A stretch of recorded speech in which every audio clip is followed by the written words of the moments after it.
Welcome to the Garden Talk podcast, where we interview growers from all over the world, both beginners and experts, seeking to learn more about what they know about gardening and how they do things in their garden. Hey everybody, for those of you that don't know me, my name is Chris, aka Mr. Grow It, and you're tuned into the Garden Talk podcast. This is episode number 138. In this episode, I interview CE420. He is a fellow YouTuber with nearly 3,000 subscribers, and he's big into pheno hunting plants. He has a plant count restriction, and pheno hunting in that case can be a bit challenging. He talks all about it in this episode and more. These podcast episodes are broken down into short clips and put on a dedicated channel called Garden Talk Clips. I also have a gardening channel where I show the plants that I grow. I'll link both of those channels down in the YouTube description section below. One of my goals for this podcast is to bring free information about gardening to the general public. That being said, I'd like to thank the sponsors of today's episode who helped make that goal possible. Thanks to AC Infinity for sponsoring this episode. Check out their humidifiers, which can help increase the humidity in your grow space. Their humidifiers have 10 different levels and smart control features such as VPD and humidity programming, so you can get precise humidity control. Click the link in the description section below so you can learn more about their humidifiers, and the discount code MrGrowIt15 works on both Amazon and their website, acinfinity.com. Stash Blend. Stash Blend is a 2-1-5 plant additive that can be used with synthetic bottled nutrients or in living soil systems. Simply mix half teaspoon of Stash Blend into a gallon of water, then water your plants with it. Ingredients include corn steep liquor, seaweed extract, humic acid, beneficial bacteria, silica, and mycorrhizal fungi. Check it out at stashblend.com, link in the description section below, and use the discount code THESTASH. Mars Hydro. Check out their Ad Light series, UV, IR, and Deep Red supplemental lights. These supplemental lights can easily be added to the Mars Hydro FC and FCE series of LED grow lights. It's commonly said that UV light will increase the production of secondary metabolites, and that it also enhances plants' resistance to pests and diseases. IR light is said to stimulate stem growth and flowering, as well as induce plants to enter their sleep stage quickly. Discount code Mr. Grow It works on their website, mars-hydro.com. I'll place the link in the description section below. And we're back, and I'm joined with CE420. How you doing today? I'm doing all right, man. I'm doing all right. Just kind of vibing, going through the process. Been looking forward to redoing this. But overall good. Everything's fine. Redoing keywords. We actually went through and filmed this entire episode already, and then come to find out there was an audio issue. So this is take two. Yeah, hopefully we can make it better, though. There were a few things that I remembered actually the day after that I was like, man, I could have touched on that, expanded on this. Yeah, let's make it better this time around. So we're going to get into pheno hunting today. You are a home grower, and you have restrictions. You have a max plant count. So when you pheno hunt, you have to do it with limitations. Now, many people are in the same boat as you. For me, my max plant count is 12.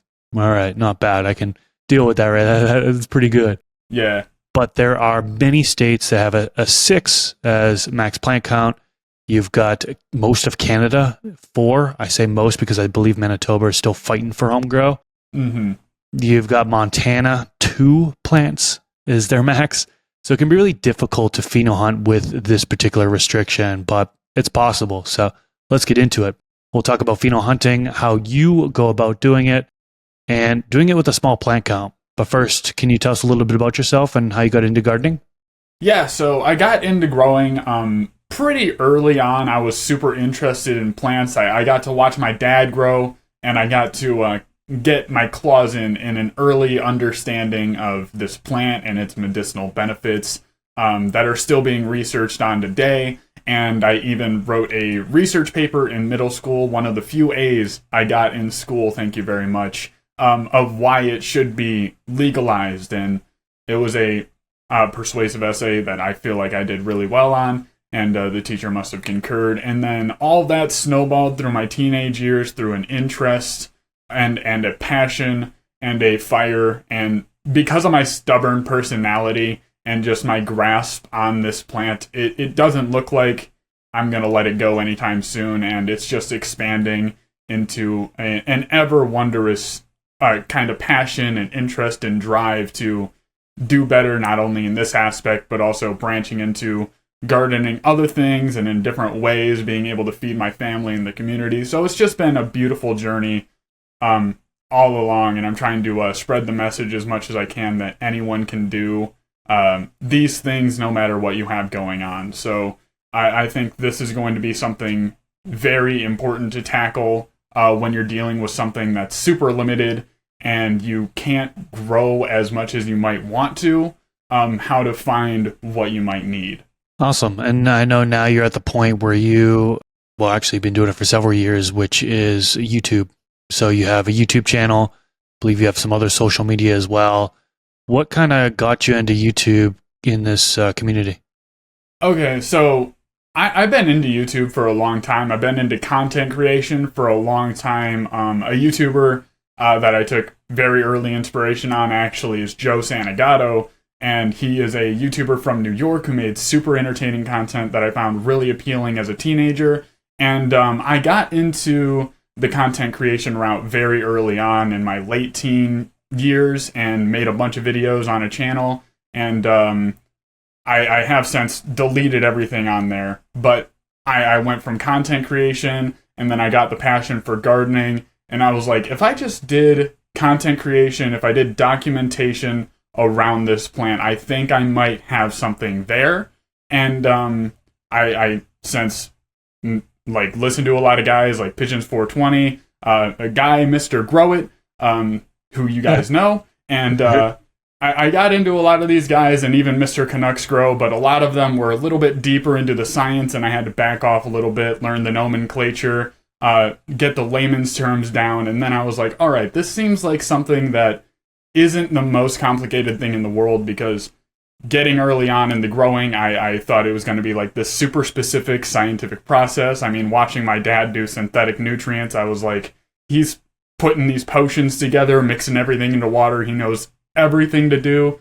And I was very early on in that process. And then basically since I popped my first beans, it's been history. And I've just been realizing it's a process that I was going to be dialing in over decades, and it's not a easy thing to do by any means. Well, I gotta say, your channel is probably one of the most underrated channels in this community, and I know how much of a struggle it can be on YouTube in particular. There's so much suppression going on. Jeez, I can't speak today. So I'll definitely have links to his channel down in the description section below, and I usually do a pinned comment as well. So click on his channel, check out his content, and sub up to him. Yeah, I've really appreciated the shout out on the From the Stash podcast, and that you've been calling my channel underrated. It's been very flattering. I know how hard it is, so the least I can do is kind of mention some smaller channels and send some traffic your way. So, all right, so let's get into your grow style first, then we'll get into pheno hunting. So what would you say your grow style is? Are you indoor grower, outdoors? Are you in soil, cocoa, hydro, synthetic, organic? What's your style? Yeah, so I've grown in many styles, but I'll just go over my primary style. It's indoor synthetic growing in peat moss is the way I normally like to go. It's how I started, it's what I know the best, and it's what I've gotten great results repeatedly over time with, which is something that I'm really looking for. And I plan on experimenting with every single grow style. I'm just trying to get it under my belt, seeing if I can do it, seeing if I like it more than what I'm doing now. But with the grow I have right at this moment, I have Happy Frog soil, which has been completely depleted of its nutrients. I then have reused from the outdoor season, put into indoor pots, and they are currently in 5-gallon pots flowering out, and I have them in week 6.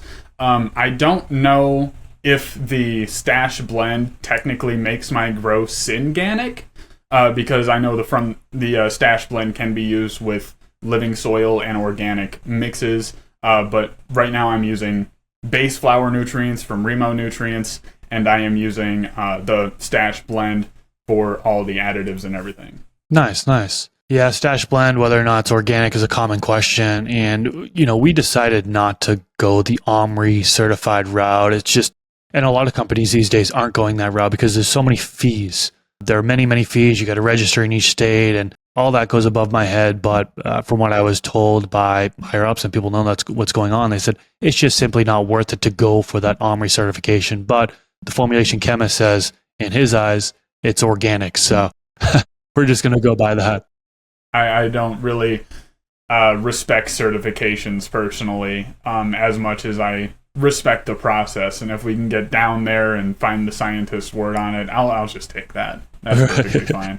All right, cool. So pheno hunting. We've got a lot of new growers that don't even know what that is. Can you break it down for us? What is pheno hunting? 100%. So for anyone who has no idea, there's actually 2 steps you're going to be taking to actually get to pheno hunting. And what you're going to want to do is you're going to want to find a geno that fits what you are looking for in a plant. And a geno is basically just the specific cultivar you're looking for. And then when you get down to pheno hunting, you're going to get a few seeds of that. You're going to pop them all, and then you're going to find the different expressions from that specific cultivar. And that is going to be your pheno hunting, whether you're popping 5 seeds, 12 seeds, or 100 seeds, which we'll get into later. It technically is pheno hunting if you are actively and consciously looking for the different characteristics within a cultivar. And that's a very important distinction when you're looking for terpene ratios, cannabinoid, looking for that ratio, and then if you're looking for colors, scents, tastes, growth structure to fit your environment. Those are all things that are going to fit into the pheno hunting category. So do you pheno hunt male plants, female plants, or both? So up to this point, I have been only pheno hunting female plants and looking for the best characteristics I can find from the packs of seeds I buy. And normally I'll buy packs of seeds from 3 to 10 seeds, and I normally can get a pretty good diversity of phenos within that. But coming up in the future, I'm actually going to be making my own strain, which is going to be exciting. And then I also think I'm going to be pheno hunting Chill Out OG, which comes to me from Mr. Grow It. Again, Ooh, thank you for your generosity. Nice. I appreciate that a lot. And also, I don't know if this is going to be a side note or edited out, but I did want to ask you if it's okay if I breed with that seed, either to make more Chill Out OG as long as I don't take credit or try to sell it or anything like that. Or make crosses of it potentially. Absolutely, yeah. I feel like anything that's kind of released to the public is open source, I guess, at that point, right, where anybody can really do anything with it. At least that's kind of the way I see it. I know that people are kind of more protective over it, but yeah, go ahead and do what you want with it. Yeah, I wanted your perspective because I've been doing a little bit of homework on it, and apparently some people are really picky on what genetics or if you can use their genetics, so I figured I'd ask you. I also asked P about permission of reacting to a video, and he has pretty much the same perspective on that kind of stuff that you do. So I really appreciate that, and I feel like it supports the community a lot, especially if you're in a position where you can't spend $50 to $100 on seeds every single time you grow. It can be a bit much. Yeah, absolutely. So I don't think you mentioned what your plant max count is. So growing recreationally in Michigan, my plant count is 12. So I have quite a bit of a blessing when it comes to the flexibility of being able to do a pheno hunt. And it can get really complicated when you get lower. But if I were to go the caregiver route, which I think I would technically be qualified to go into that route, I would be able to have, I believe it's up to 6 or 7 patients, and the total plant count I could get up to is like 75, I think. So it can go pretty high because you can get 12 plants per patient. But simply working under the plant count of 12, there are ways I can work around that and easily get more than enough herb to last me a long time. Okay, so yeah, so that's pretty cool. That's a lot better than many of the states out there. So definitely consider yourself lucky. Oh, I do. It's a blessing every single day. So getting back into pheno hunting, you kind of touched upon characteristics. So there are so many different characteristics that you can look for when pheno hunting. What characteristics do you look for? So personally, I'll look for a very pungent terpene profile. I want to look for the smells, the flavors, and I also want to look for a medicinal aspect. Since I do have really high anxiety. I've been teetering off the depression a little bit, but my chronic pain is where I feel like I get the most grief. So those things are specifically what I'm going to be targeting. To grow outdoors, I would have to pheno hunt for something that could deal with high heat and humidity during the summer months, and then be able to chill out really hard during the fall. But that is becoming less and less true within recent years. It's actually been super warm for the fall, but that's kind of getting off to a different direction a little bit. But basically, finding something to either fit my grow style indoors if I have an environment that's already set up, which I don't, and just finding something that's going to be able to help me, whether it's with my chronic pain or being able to sleep at night. But yeah, I look for basically something that tastes good to me and is effective. I don't look for anything super specific when it comes to the grow structure, because personally I can grow around anything and I can adjust what I'm doing pretty well, I feel like, to fit the plant's needs, and then find out if it's something I want later. Got it. Yeah, there are a long list of things that you can look for when it comes to the characteristics, right? I actually have a short list here that I'll mention just for FYI for the audience here. So growth structure, plant height, weight, build, density, and root structure. Hardiness, you can look to see the plant's reaction to temperatures, dependence on water, resistance to mold and pests, overall strength, terpene profile. So what's the aroma coming from each flower? Appearance, the bud's color and structure, trichomes, either lanky with small heads or short stalk with fat heads, and peak maturity, how early the plant is ready for harvest. So there are a list of characteristics that you can potentially look for when pheno hunting. So Fig, I mentioned that additional list there. Yeah, definitely. That's actually one of my least favorite questions, just because I find it so threatening that there are so many things that you can go into that it's hard to give a comprehensive talk on the different characteristics you can look for. But basically, find something that's tolerable for your grow style, will grow well with your other plants if you have them going, or something you can work around or is predictable. Stable genetics are really going to help you out here in that aspect. And it's totally personal preference, right? Definitely, you yeah. as the grower are the one actually determining what you're looking for, right? Yeah. So I know a lot of people these days really focus on bag appeal. They want to see what the plant looks like. They don't really care about the flavor and stuff, you know what I mean? Whether they be in the black or the gray market, the free market, whatever you want to call it. Right, yeah. And I mean, plants that I've grown have really great terpene profiles and really great flavor and smell, but in my opinion also have really great bag appeal. I don't know what it is these people are doing, where they have a really beautiful plant and it's super trichomy, looks like a holographic image, if you will, and then you end up using it and it's not super great. I don't know what they're doing. I have a hunch it's dry and storage. It could be. Yeah, I mean, that's normally what it comes down to.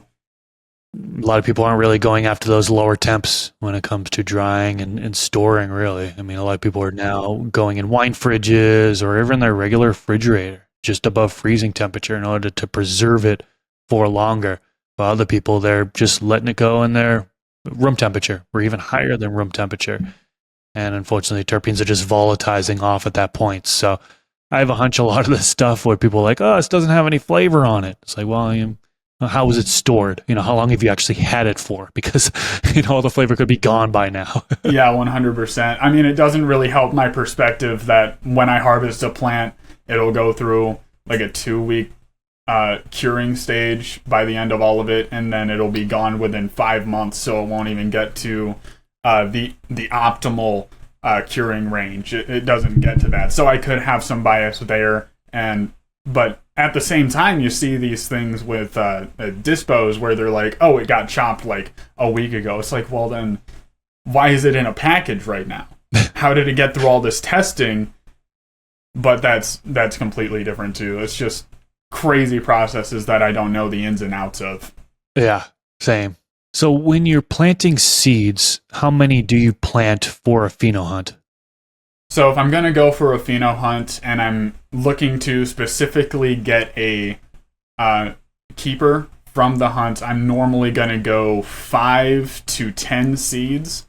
And the reason I do that is because I want at least 3 to 5 different expressions that the plant is going to go through. And I've grown cultivars where I plant 3 seeds. Every single one of them are drastically different. I've grown cultivars throughout the years where I popped like 7 seeds, but all of them are very close to the same thing. So you're going to want to, when it comes to your own number, you're going to want to look at the stability of the genetics and also the reputability of the breeder, and find out what you're really getting and do as much homework as you possibly can. But yeah, I'll go normally the 5 to 10 range. I feel like that gives you a pretty good web. And I feel like when I go into breeding, I'm definitely going to have to pop like 7 at the minimum, because then there's that 50-50 chance that you're going to get male to female. So I'm going to want to almost guarantee that I'm going to have something that I want to breed with. And if not, cancel those ones out. And I still have to look into how to pheno hunt for an optimal male plant and how I'm going to integrate those and which way I'm going to go with the crosses. And that's going to take a whole lot of homework on its own, but that's going to be later down the road too. Yeah, popping a 10-pack, I feel like is pretty common for home growers. A lot of people just start with the 10-pack. That's what they get from the breeder, and then just plant them all. Now, unfortunately, if you got the regular ones, I actually planted a 10-pack before, and 7 were male. So I was like, well, oof, there goes that pheno hunt. I guess that's not crazy, happening. Man.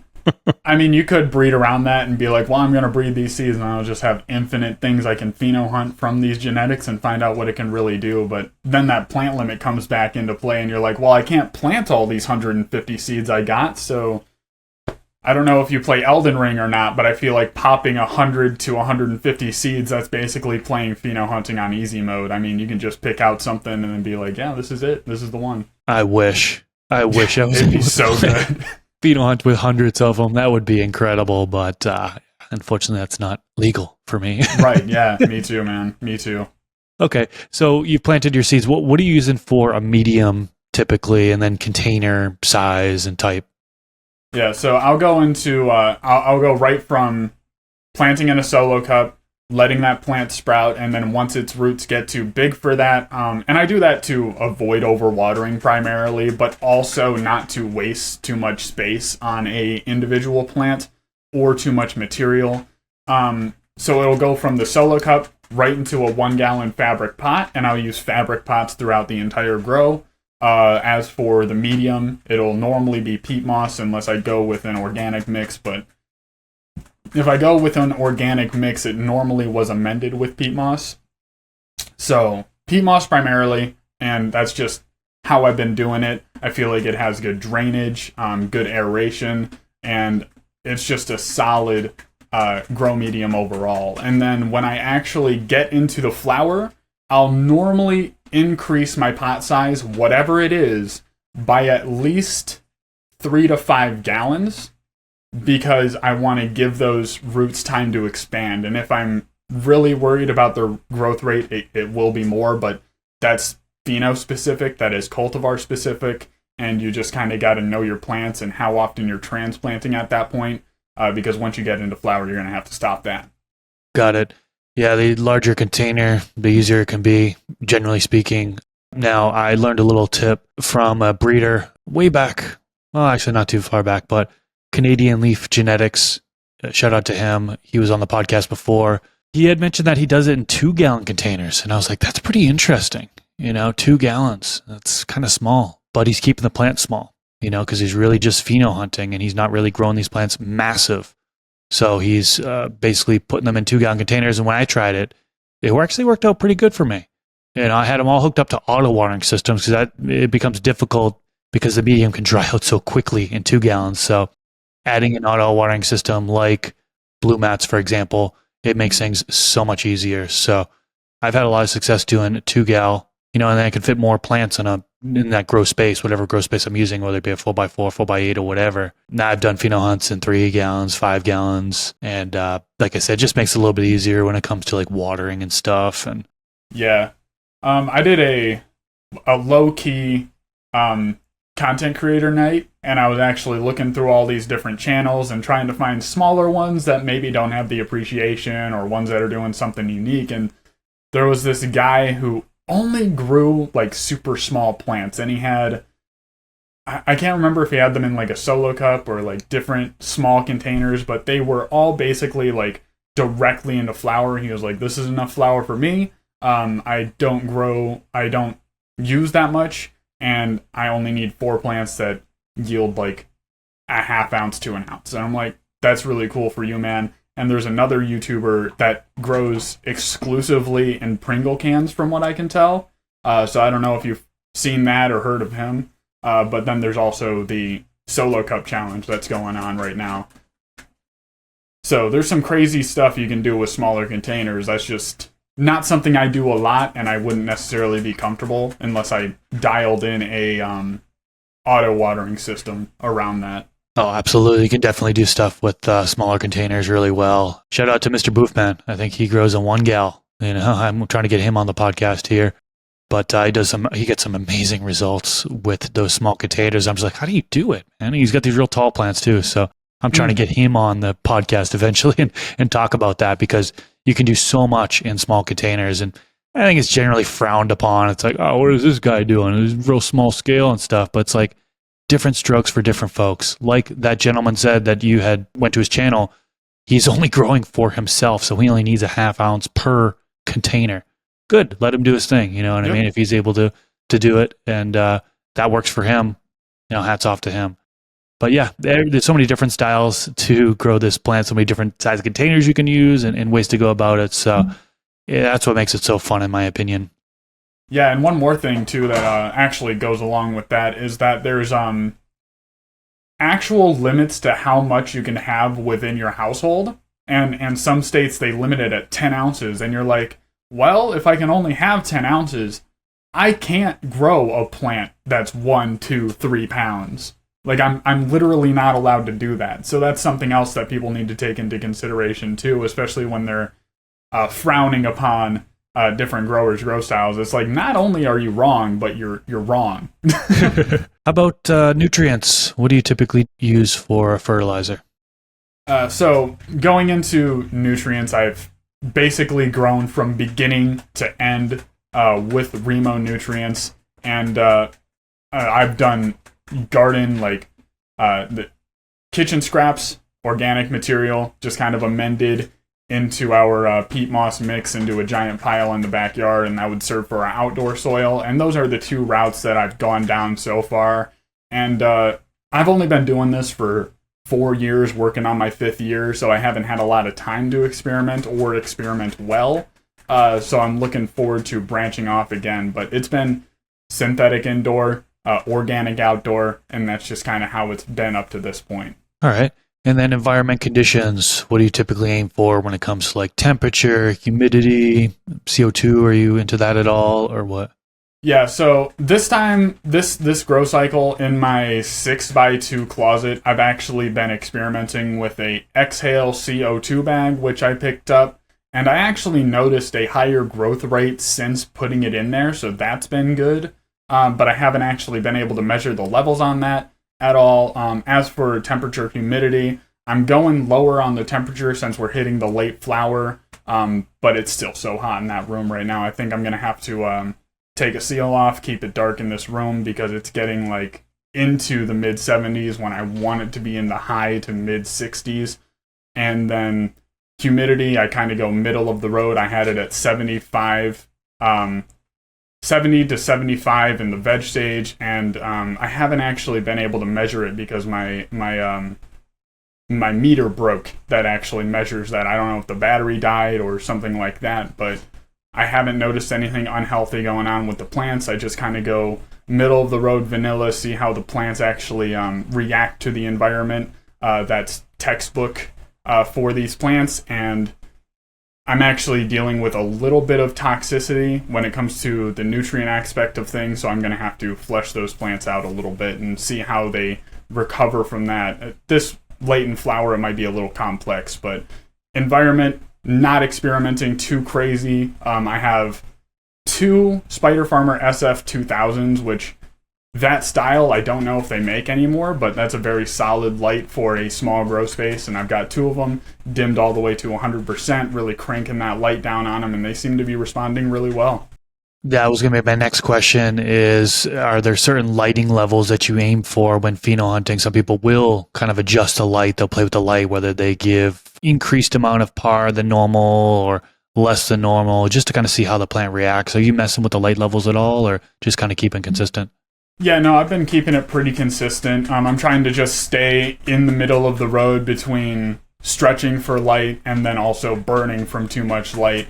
And I don't have a par meter, but that's something I do want to experiment with in the future when I have the budget to get something like that, because it can be kind of pricey, especially when you go for the higher end ones that are going to give you like the exact number really quickly and just be able to do that. But I haven't been experimenting too much with light. I haven't been doing anything super crazy to the plants. I just want to find an expression that these plants are going to give me in a decent environment. And then from there, if I want to do a run where I'm like, well, it could get maybe a little bit more of this if I just change this about my plants. And one of those things I want to experiment with in the future is actually integrating extra ultraviolet light to give the plants the incentive to put on the extra protection in the form of trichomes, and see if I can make a little bit more trichome density out of a genetic and get more terpenes and more cannabinoids and more,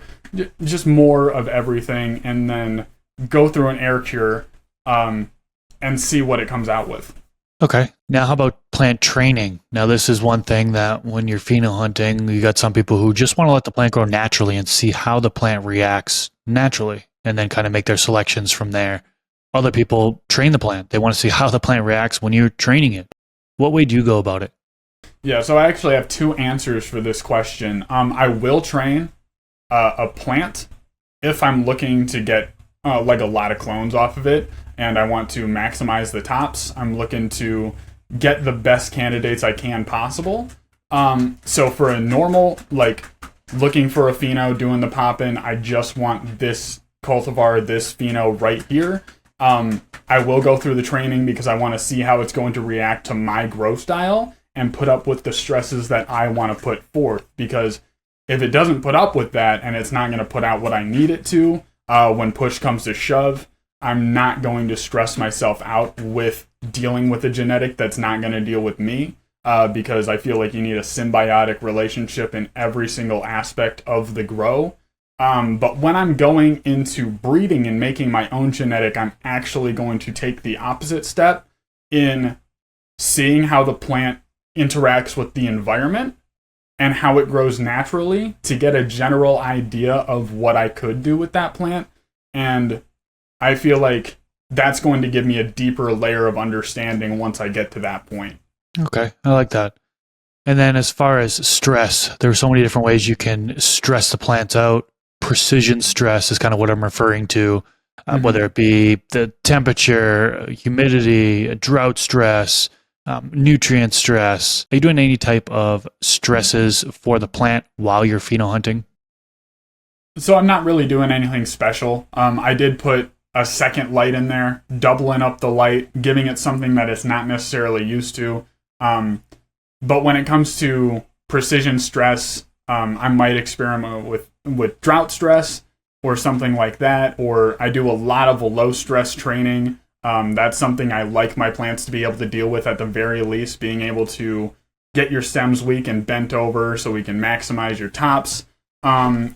As for high stress training, I try to avoid it as much as I possibly can, but stems break. So sometimes it does get integrated, whether it's on accident. But I don't do anything super special when it comes to the stresses of the plants, other than it's gonna have light stress, it's gonna have wind stress. I mean, these things just help the plant out, and they're already things that you have going on in your garden. So as far as anything super special, no, but there are those precision stresses I feel like everyone kind of participates in that do help the plant, whether we notice it or not.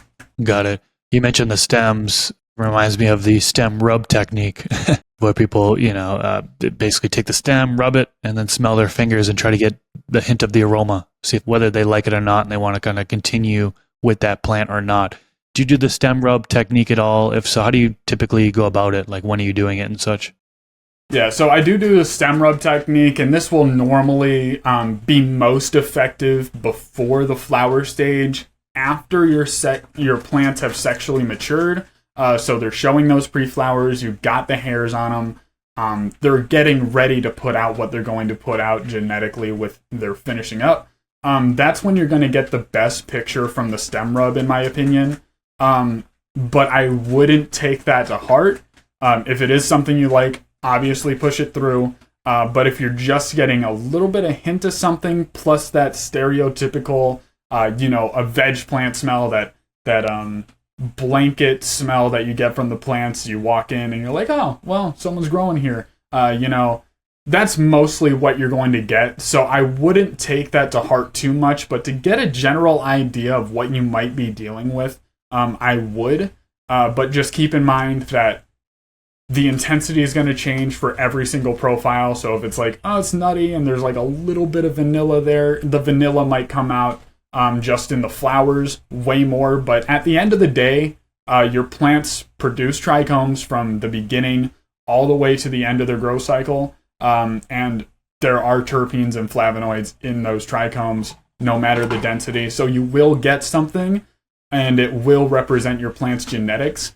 But don't take that to heart, because it can change, or it could be not as good as you think, or it could be way better than you think. But just use it as a general guide as to what you're going to be looking for when it comes to the flower stage. That's a good call out there. Yeah, I agree with you on that one. I've done the stem route technique for as long as I've been growing, actually, for 14 years, really. I learned about it right off the bat.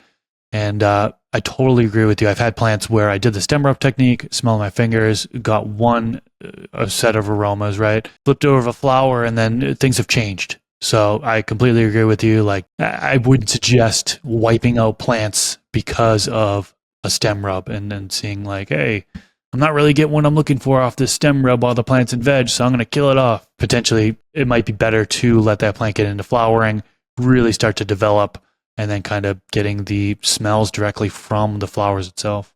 Yeah, and I mean, if you really feel like you need to know exactly what that plant's going to be, I would say take clones in super early veg, just chop off a portion of that plant, take a couple clones, put them through flower, obviously if you have the slots to do so, and then you will actually get a real picture of what you're looking for.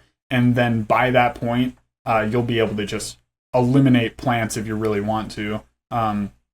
But that's one route to go down. Make sure you have the slots for it. Again, we're talking about plant limits, so you can't ignore that. But yeah, that's another tool you can use. Other than the stem rub technique, you can flower out a clone, and that'll tell you exactly what's going on with that plant. Yeah, absolutely. That's a good way to go about it. So I kind of mentioned killing off plants. I want to know, when do you start to kill off plants? Are you the type of person that kind of kills off plants throughout the veg stage? You know, some people will see a stunted seedling and they'll get rid of it. Other people will let that plant continue to grow, and they'll let it grow all the way till the end. How do you go about it? When do you start to kill off plants? Yeah, so basically my process for killing off plants is I will get all the way to the end to give you the end picture, and then we'll go into the little nitty gritty. I get all the way to the end. When I take my first hit from cured herb, I know exactly what plants I'm going to be keeping. And from the veg stage, I take clones of every single plant. Make sure that I have enough room. Take clones of them. Make sure they're vegging well. And then from the point where I know they're done, they will be about week 4 or 5 of veg, and then I will be able to eliminate the ones I don't want. And if you need to narrow down your plant count to be able to fit your pheno hunt, then just take the best and healthiest plants, clone them, kill off the weak ones is what I would suggest, and then let them flower. But I'm a very stubborn grower, so if I see a plant struggling and it's not doing as well as the others in the veg stage, I assume that if I take care of it, give it a little bit of love and care, through my experience, those plants are normally the ones that have put out the best herb, and whether that's from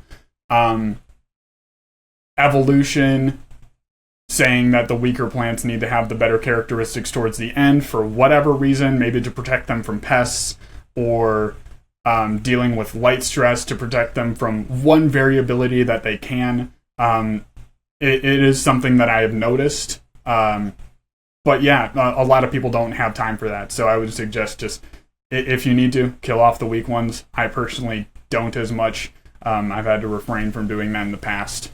I have a buddy that goes that route. He is from Massachusetts, and I think his plant count is 6, if I remember correct. I think it's 6 per person and then 12 per household. So if you have more than one adult in there, you can do 12. But I think he's just running 6, and he's got to kill off the weak, and then clone the good ones, and then he continues on. I have another buddy who will max out his plant count. He's got 12, so he'll grow 12, and then he'll hunt through that.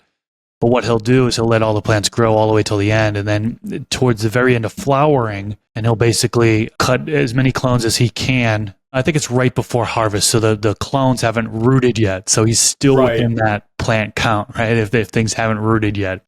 But he's monster cropping it, so he's bringing it back. He's cloning the plant while it's in flower, right at harvest.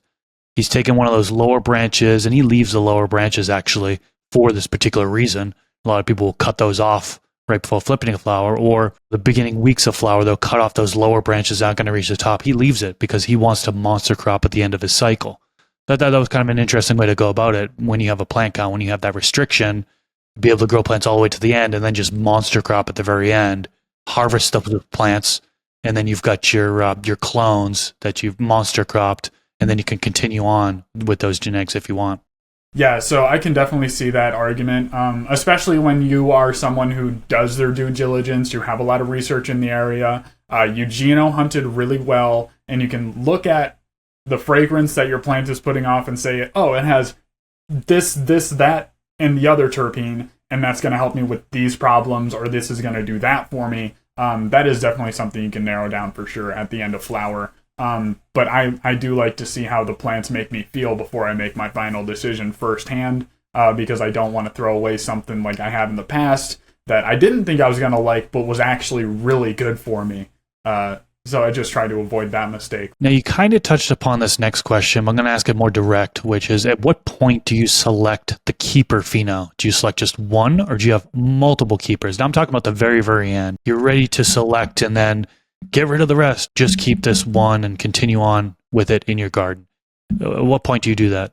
Yeah, so again, it's a complicated question, but the short answer is the very end of the cure. I get to 2 weeks to a month in. I see how it is treating me. I see how some other people like that I consume with, and decide at that point.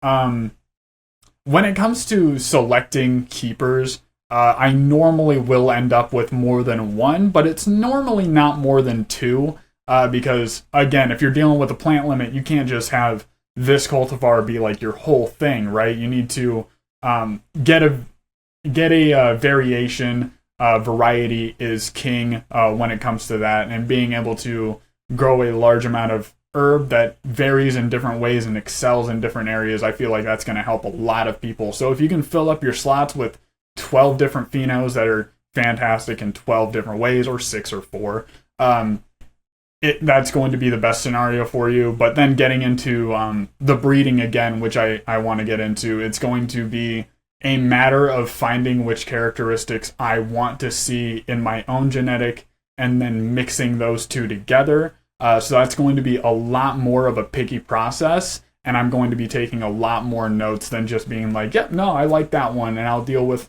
everything that comes with it. Like, there was a G13 that I grew, and it was just the most lanky thing. It was throwing random branches every which way, and it was super stout and short, but not because it lacked veg growth. It's because of where it was going. And then once you got into flower, it grew such big, dense buds that were frosty, full of flavor. Loved it. And it was just a lot to bear. So I could see why someone would throw that one out. But overall, it was one of the top 10 plants I ever grew when it came to final product. And that's getting rid of something like that is something I'm trying to avoid. Kind of reminds me of my Chill Out OG, which is naturally a slower grower, but it's, I don't even know if I want to say a slower grower, but it's like shorter structure. It's within his genetics. The mother is a Pakistan Valley, which is 100% indica. Shorter structure, real tight internodes, and typically it's the plant that is smaller than all the rest, that were planted at the same time, I should say. But when flipping to flower, you get that stretch, and you get some really, really good, dense, frosty buds under the right grow conditions. So, yeah, what you were just explaining, it's like I could see people who, there have been people who have reached out to me like, what's wrong with this? Why is it growing so slow and stuff? Well, it's in genetics. Just wait until flower and see how it develops from there, because I think you'll be happy with it. And yeah, 100%. I have, just a quick note, I have 2 white widows in there, and one I had, and it's in the middle, which I tried to keep my shorter ones in the middle. So this one was really short, and going into flower, it was about the same size as my second one. A couple weeks in, this plant just shot right up. I bent its arm down, its main branch, and it just kept on going up and up and up. And I actually had to come in at I think it was week 4 and just tuck it back to the side and really try not to break it. And then the other one didn't even touch the second net. Did not touch the second trellis. So it's going to depend greatly. What your genetics are, how it's going to interact in flower is way different than how it acts in veg a lot of the time. And there is a huge unpredictability there. But again, if you have stable genetics, it might not be something you have to worry about if you can take the breeder's word on it. But yeah, that was really crazy to see. Great points. So I'm going to throw a hypothetical at you. If you had a plant count of 4 instead of 12, I feel like at 12 we got a little bit of a luxury there, having a plant count of 12. But as Canada, for example, 4. They're stuck with a 4 as a plant count. How would you go about pheno hunting with a plant count max of 4?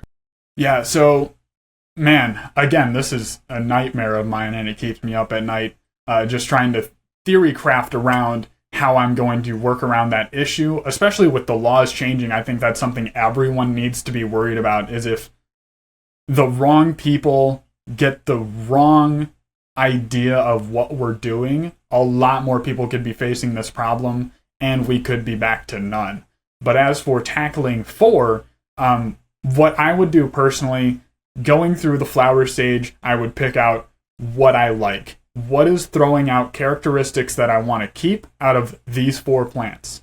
And if I'm having an issue with 1 or 2 of them, that is an absolute deal breaker, I'm automatically going to get rid of those 2. I don't need to deal with those problems. I only have 4 plants, and then I'm down to 2 again. And what you can do from that point is you can either super crop and take a bunch of small clones and re-veg them, throw out the clones that aren't doing as well, and keep the 2 that have rooted and are doing well. Or you could cut them at the end of their flower cycle and then go through the whole drying process and all that stuff. And on the side, you actually kept some bud sites on those plants to then go through a re-veg cycle.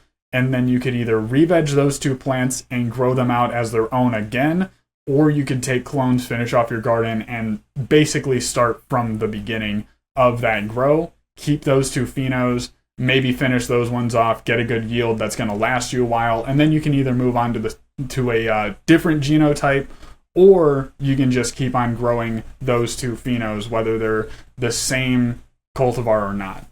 I think that's a good way to go about it. Yeah, I think that's the most straightforward way you can go about it, because there's so many different factors that come into growing and how the plant acts and what you can do with it. There are ways you can tackle this issue, and I feel like that's one of them. So as we get towards the end of the episode here, was there any other tips that we didn't talk about in this episode for how to conduct a successful and efficient pheno hunt with the plant count restriction? Or do you have any advice for beginners, maybe those folks that are just getting started pheno hunting? Yeah, so when it comes to that question, actually, a key word is efficient.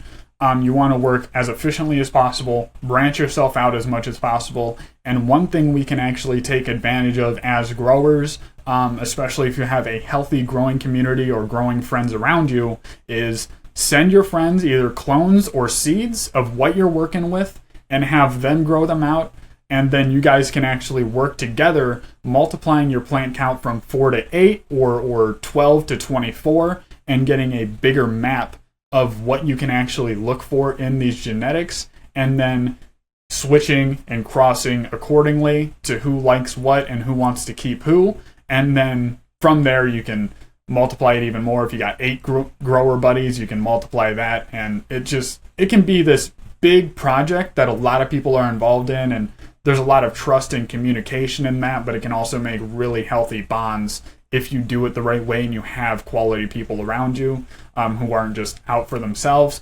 And then basically just knowing what you like and knowing what you're going for going in, so then you can make a decisive decision on what you want to keep, is ultimately going to help you. Because if you're super indecisive, like I am, and you're looking for a lot of different possible roadmaps, it can be very hard to dial in a pheno hunt. So basically just know what you want, and hopefully you have good, decent friends who can help you out with it. Because again, these plant counts, they're a B for sure. Some really good advice there. Okay, let's wrap things up. Can you tell the listeners how they can find you and what you have upcoming in the future? Yep, so full name, C-word, Express420 on all other social media, Instagram, Twitter, X. I post on there regularly. You can come to CE420 on YouTube. The link will be in the description, like he said. I stream pretty regularly. We go over like seed shopping streams, low-key content creator streams, getting into different topics and doing a lot of research when it comes to growing. And I actually have polls that you can vote on for certain content you want to see, which I think is pretty fun. And then I'm playing a game which some people are into. It's called Weed Shop 3, which is pretty fun, and it's fun to gather around and talk in the community within that also. But that's pretty much it that I got going on. A couple projects I'm looking forward to are this full seed to harvest video, breeding project. I plan on making my own strain soon.